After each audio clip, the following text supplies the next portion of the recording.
નમસ્કાર વિદ્યાર્થીઓ, કેમ છો? ધોરણ 7 વિષય ગુજરાતી. આજે આપણે ગુજરાતી વિષયમાં નવો પાઠ શીખવાના છે, જે છે ત્રિગુણાતીત. ત્રિગુણાતીત એટલે ત્રિગુણાતીતનો અર્થ થાય છે 3 ગુણો, જે છે સત્વ, રજસ અને તમોગુણ. આ પાઠની અંદર 3 લૂંટારુઓ હોય છે. લૂંટારુઓની અંદર એ ત્રણેય લૂંટારુઓમાં અલગ અલગ પ્રકારનો જે આપણને ગુણ જોવા મળે છે એ પાઠમાં વાત કરવામાં આવેલી છે. તો પાઠ આપણે વાંચીએ છીએ. ત્રિગુણાતીત. એક ગાઢ અરણ્ય હતું.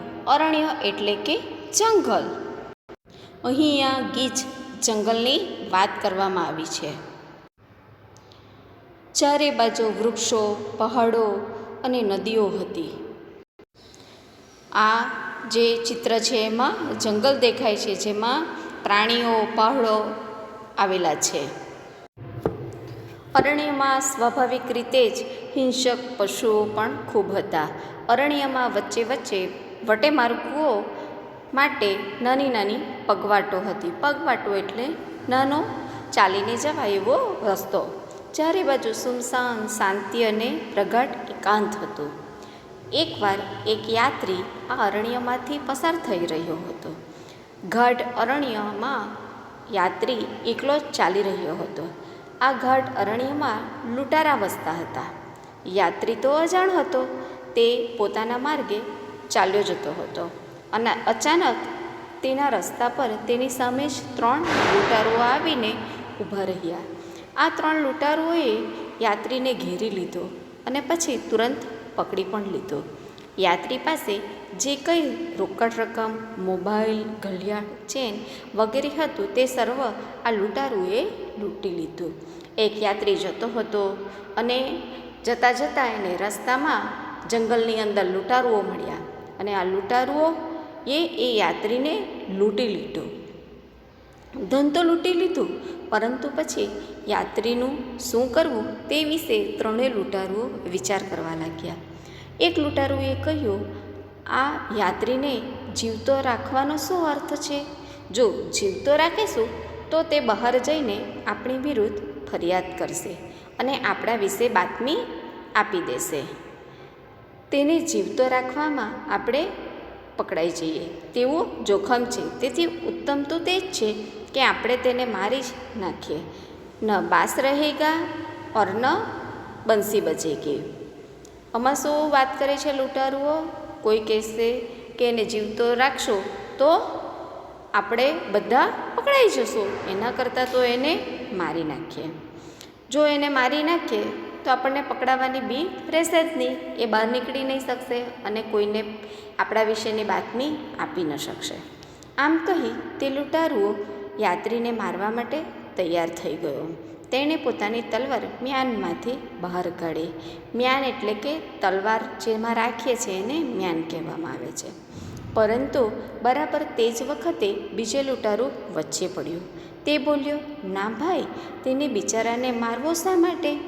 આપણે તો ધન સાથે કામ છે, તે તો આપણને મળી જ ગયું. હવે તેને મારવાથી આપણને શું ફાયદો? આપણે લૂંટારા છીએ, પરંતુ હત્યારા નથી.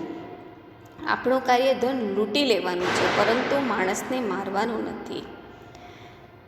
બીજો લૂંટારો શું કહેવા લાગ્યો કે આપણે એને મારી ન શકીએ, આપણે તો ધન લૂંટીએ છીએ.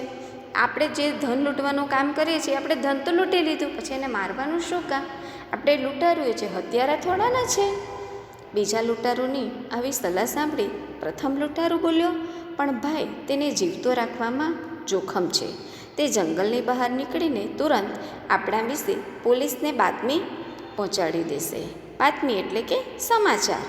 આમ થાય તો પોલીસ તુરંત આવીને આપણને પકડી લેશે. તેથી આ યાત્રીને મારી નાખવામાં જ આપણી સલામતી છે. પ્રથમ લૂંટારુની આવી દલીલ સાંભળીને બીજા લૂંટારાએ કહ્યું, ભાઈ, તેનો ઉપાય આપણી પાસે છે. આ ઉપાય મારી નાખવા કરતાં સારો ઉપાય છે. આપણે એમ કરીએ, આપણે યાત્રીના હાથ પગ બાંધી તેને અહીં જ રાખી દઈએ અને આપણે દૂર નાસી જઈએ. કદાચ કોઈને તેને છેડે તે પહેલાં તો આપણે ક્યાંક દૂર નીકળી જઈશું. આમ કહીને તે બીજા લૂંટારુએ તે યાત્રીના હાથ અને પગ બાંધી દીધા. તેને આવી હાલતમાં જ ત્યાં જ મૂકી ત્રણે લૂંટારુઓ નાસી ગયા. શું કર્યું બીજા લૂંટારું કે આપણે તેને બાંધી દઈએ તો એ બહાર ન જઈ શકશે, અને બહાર ન જઈ શકશે એટલે પોલીસને પણ એ આપણા સમાચાર ન આપી શકે. થોડી વાર પછી આ ત્રણેય લૂંટારુઓમાંનો ત્રીજો લૂંટારો, જે અત્યાર સુધી મૌન જ રહ્યો હતો, તે પાછો ફર્યો. તે ત્રીજો લૂંટારો હોવા છતાં ભલો હતો. તે યાત્રીની પાસે આવ્યો અને તેણે સહાનુભૂતિપૂર્વક યાત્રીને કહ્યું, અરે મારા ભાઈ, તને આ દોરડાના બંધનથી ખૂબ દુઃખ થયું હશે. બંધુ તું મૂંઝાઈશ નહીં. બંધુ એટલે કે ભાઈ, તું મૂંઝાઈશ નહીં, હું તને આ બંધનમાંથી મુક્ત કરું છું. આમ કહી ત્રીજા લૂંટારુએ તે યાત્રીને બંધનમાંથી મુક્ત કર્યો. લૂંટારાએ યાત્રીને બંધનમાંથી મુક્ત કરીને કહ્યું, બંધુ તું ચિંતા ન કર, ચાલ હું તને જંગલની બહાર મુખ્ય રસ્તા સુધી મૂકી જાઉં છું, હું તારી સાથે આવું. ત્રીજો જે લૂંટારો હતો એ બહુ પ્રામાણિક હતો અને સારો હતો. એના જે વિચારો હતા એ પણ સારા હતા. એટલે એ કહે છે કે ચાલ હું તને છોડીને બહાર જંગલની બહાર મૂકીએ આવું. આમ કહીને ત્રીજો લૂંટારો યાત્રીને સાથે લઈ ચાલ્યો. બંને જણ જંગલની હદ પૂરી થાય છે તે સ્થાને પહોંચ્યા. લૂંટારો તે સ્થાન અટકી ગયો. તેણે યાત્રીને કહ્યું, જો ભાઈ, સામે મુખ્ય રસ્તો જોવા મળે છે, તું તે રસ્તા ઉપર પહોંચી જા અને પછી તું ઘરે પહોંચી જજે. યાત્રી તો આ ત્રીજા લૂંટારોના સદભાવપૂર્વકના વ્યવહાર અને તેની સહાયની ગદગદ બની ગયો. યાત્રીએ લૂંટારુને કહ્યું, ભાઈ, તમે તો નામના જ લૂંટારા છો, તમે તો ખૂબ જ સજ્જન માણસ છો. તમે જ મને બંધનમાંથી મુક્ત કર્યો છે, તમે જ મને મારા ઘર સુધી પહોંચાડવાના માર્ગ સુધી પહોંચાડ્યો છે, તમે મને ખૂબ મદદ કરી, તમે મારા ઉપર ખૂબ ઉપકાર કર્યો છે. મારા મનમાં એક પ્રશ્ન થાય છે, તમે કહો તો પૂછો. અરે બંધુ, બેફિકર પૂછો, એમાં ગભરાવો શા માટે? હું તમારા જેવો જ છું. ભાઈ, તમે આવા લૂંટના કામ શા માટે કરો છો? કામ કેમ નથી કરતા? હવે જે યાત્રી હતો એને વિચાર આવવા લાગ્યો. જે પેલો માણસ હતો એ જે વ્યવહાર કરતો હતો, એટલે યાત્રી વિચારમાં મુકાઈ ગયો. એટલે એણે તરત જ પેલા લૂંટારુને પૂછ્યું કે ભાઈ, તમે તો નામના લૂંટારુઓ લાગો છો, પણ તમે કેમ આવું કરો છો? એટલે તરત જ લૂંટારુ જવાબ આપે છે.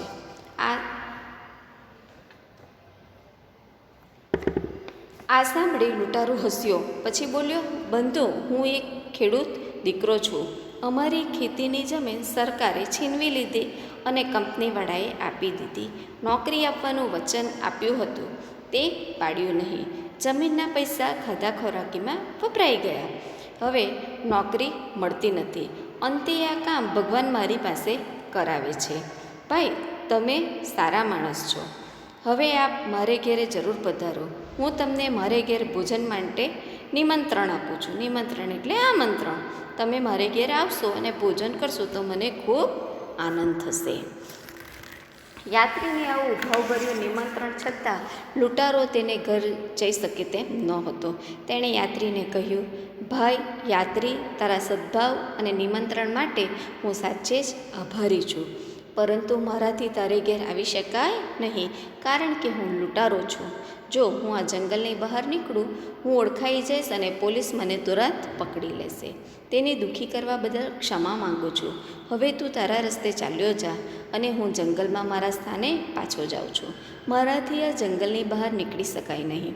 આટલું કહી લૂંટારો જંગલમાં પોતાના સ્થાને પાછો ફર્યો અને યાત્રી પોતાના રસ્તે ચાલ્યો અને લૂંટારુના વિચાર કરતો કરતો ઘેરે પહોંચ્યો.